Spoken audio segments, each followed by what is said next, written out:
Now, I'm going to share with you something I've never shared in a conference. It's a personal testimony. And it might cause many of you to be very disappointed in me, and even not even hear anything I have to say. So be it. I preached in a lot of places once. As a young man in the ministry, I was privileged of being around a lot of very, very old and very, very godly men. And they would talk to me. Now, these were men of God.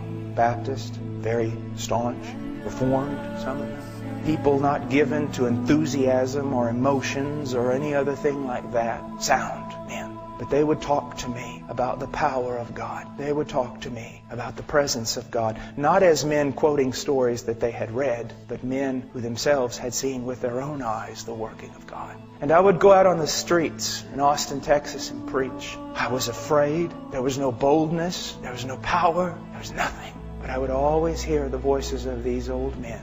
And one day I decided enough is enough. I will seek Him until I find Him or until I die. I went into a closet and I said, I'll not leave this closet until I know God. 15 minutes later, I fell asleep. My roommates came home and found me in the closet. So I took an alarm clock with me. And please, I'm not saying this for any other reason except I feel like I'm supposed to. Took an alarm clock with me. Set it for every 15 minutes. I'd pray for maybe 5 or 10 minutes. Fall asleep. Alarm clock go off. Set it again. This was my prayer. I didn't pray for China. I didn't pray for the presence of God. In the sense of my ministry, I asked one thing. Lord, you said if I seek you, I'll find you. You said it, Lord, that you would reveal yourself to me. You would let yourself be found by me if I seek you. Night after night after night after night for months, 2 and 3 hours a night, simply sitting there like this, on my knees. Lord, it's been 4 months now. It's been 5 days now, and you still have not come. And just sit there. Lord, I've been here 3 hours, and you have not come. Day after day and night after night. And then one day our church was spring break, and all the college students were going to go on a Bible study ski trip type thing in Colorado. And I felt like the Lord wanted me just to go out into West Texas to the hill country, pretty barren. And I walked on top of those hills for 3 days like a wild man. If you would have seen me, you would have thrown me in an asylum. I was picking up rocks and I was throwing them, literally, physically throwing them at the sky. I was screaming. I was saying, God, I must know you. You must come. You must. I can't live like this anymore. I can't live just reading books. I can't live just reading about revivals and about people who knew somebody who knew somebody who knew somebody who knew you. And nothing happened. I went home and another several weeks passed. And one night He came. I just said, oh, Father, I can't. Please come. And He came. I was thrown down on the ground. I don't know how long in a fetal position, covering my head, thinking, God's come to kill me.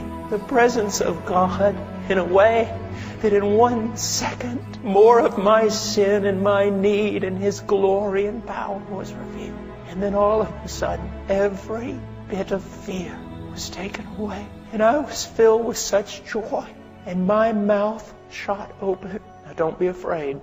Verse after verse from Psalms and from everywhere else, passages I had read just started coming forth. Praises unto Him, the Word of God. Such joy. And I can tell you, it has been 20 years. The presence of Christ is more real to me in this room than any one of you. And one of the things that is so bad today is many of you men here, you also have known the presence of Christ. But now most of your prayer life is nothing but praying just a little and then just realizing He hasn't come and getting up and walking away instead of staying there until He does. It's just prayer of going through the motions. You want holiness in your life? Run to Him.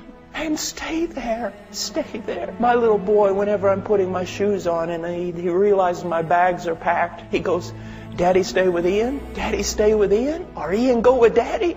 I find myself, even this morning in prayer, going, Father, stay with Paul. Father, stay with Paul. Or Paul, go with Father. I see so many boys today in the pulpit. They're boys.